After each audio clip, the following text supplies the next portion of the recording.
आज हम बात करने वाले हैं एक ऐसे केस की जहां सवाल उठ रहे हैं कि क्या एक स्टेट के पुलिस ने अपनी सीमाओं को पार कर दिया है। क्या कोलकाता पुलिस ने लॉ स्टूडेंट शर्मिष्ठा पनोली को अरेस्ट करते वक्त रूल ऑफ लॉ का पालन किया या फिर अपनी ही मन मर्जी चलाई। ये कहानी सिर्फ एक अरेस्ट की नहीं है, ये एक लॉ स्टूडेंट के कॉन्स्टिट्यूशनल राइट्स, ड्यू प्रोसेस और भारत में बढ़ती रिलीजियस सेंसिटिविटी के बीच के टकराव की भी कहानी है। पॉलिटिकल होने के साथ साथ ये केस कैसे लीगल है और क्यों वेस्ट बंगाल की सीएम ममता बनर्जी पर ये इल्जाम लग रहा है कि वे वेस्ट बंगाल को दूसरा पाकिस्तान ही बनाकर मानेंगी, चलिए देखते हैं। इस पूरी कहानी की कंट्रोवर्सी शुरू होती है एक अरेस्ट से।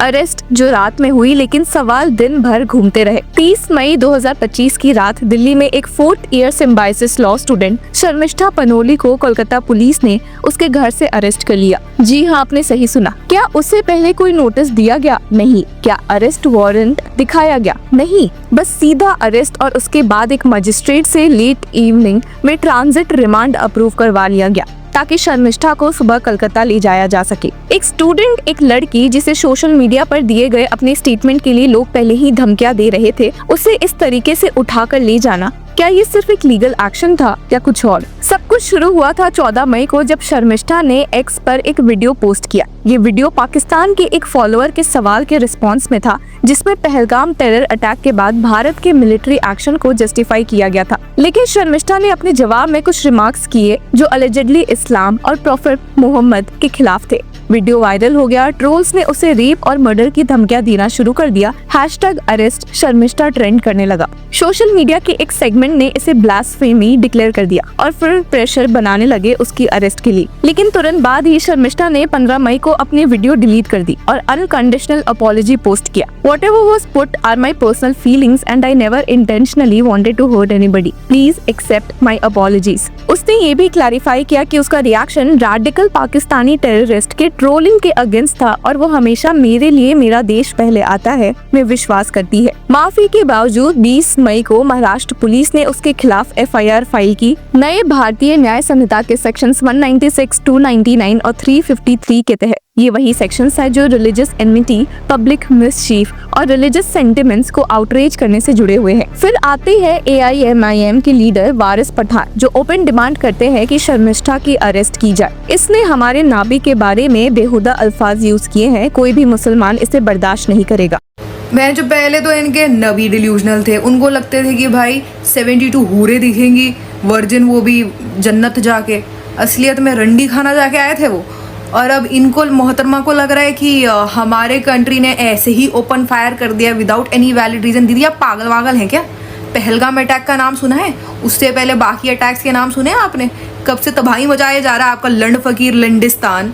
तो हम कुछ ना करें, हम बस हाथ पे हाथ धरे बैठे, हम महात्मा गांधी के भक्त नहीं है अब।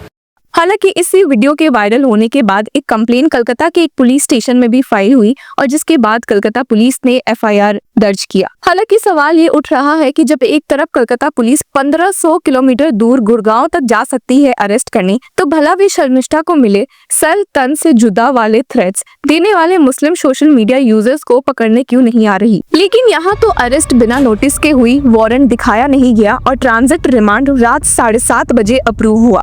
तो सवाल बनता है, क्या जुडिशरी ने भी प्रोसीजर फॉलो किया है या फिर प्रेशर में आकर स्टैंप लगा दिया? सोशल मीडिया में दो कैंप्स डिवाइडेड हो गए हैं। एक तरफ वो लोग जो कह रहे हैं कि शर्मिष्ठा को देशभक्ति दिखाने की सजा दी जा रही है, उन्होंने सॉरी भी बोला, वीडियो डिलीट भी किया, फिर भी अरेस्ट। जैसे कि एक यूजर का कहना था, she is being treated like a terrorist, is this how we protect our girls? तो दूसरी तरफ वो लोग जो कह रहे हैं अगर प्रॉफिट के खिलाफ कुछ बोला गया है तो अरेस्ट होना चाहिए। ये पोलराइजेशन सिर्फ लोगों तक सीमित नहीं रही है। एक ग्रुप जिसका नाम है टीम राइजिंग फैल्कन, उन्होंने ओपनली क्लेम किया है कि उनकी परसिस्टेंट डिमांड के बाद अरेस्ट हुआ। Truth and justice will always win के नाम पर उन्होंने इस अरेस्ट का क्रेडिट ले लिया, लेकिन उन पे भी ये आरोप लगा है कि उन्होंने एक लॉ स्टूडेंट के अगेंस्ट ऑनलाइन मॉब बिल्ड किया। ये केस काफी कुछ याद दिलाता है नुपुर शर्मा कंट्रोवर्सी का, जहां एक टीवी डिबेट के दौरान दिए गए रिमार्क्स ने नेशनल आउटरीच ट्रिगर किया था। उनका क्लिप्ड वीडियो वायरल करने वाले मोहम्मद जुबैर ने सिलेक्टिव आउटरीच का मुद्दा उठाया था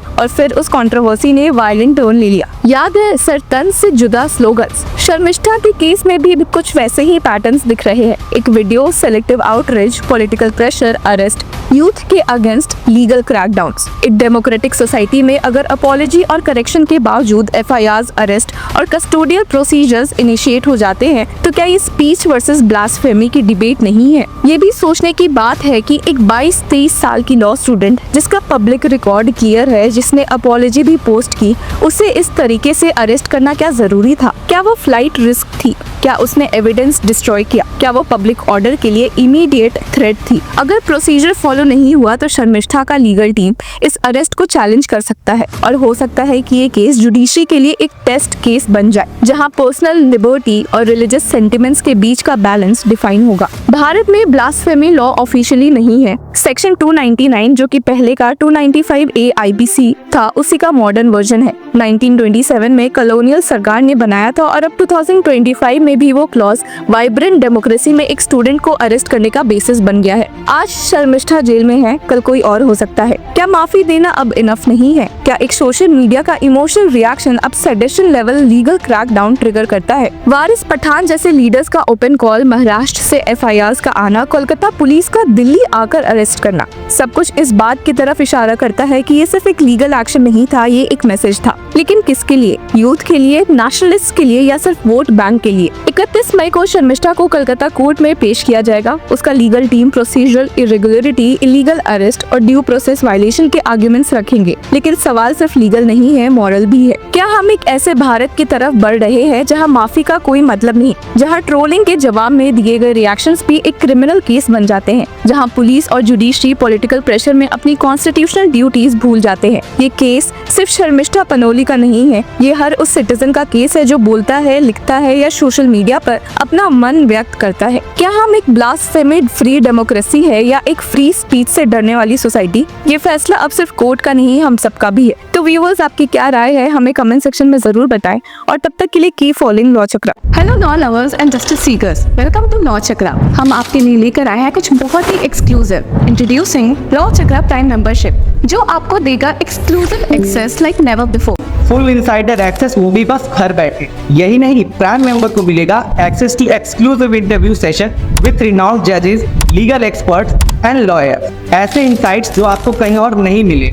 इसी के साथ अगर आप कभी सोचे कि हम कैसे लेकर आते हैं आपके लिए ये लीगल अपडेट्स, तो इसके लिए भी प्राइम मेंबर्स के लिए है हमारे पास एक special sneak peek behind the scenes of law chakra. Brainstorming session से लेकर ब्लूपर्स तक सब कुछ। In short, more content, more update and more analysis. Political legal controversies हो या इन डेप्थ लीगल सेशंस, सब कुछ आपको मिलेगा एट वेरी मिनिमल प्राइस। बनिए लॉ चक्र की प्राइम मेंबर और अनलॉक कीजिए full potential of legal knowledge. अभी ज्वाइन कीजिए।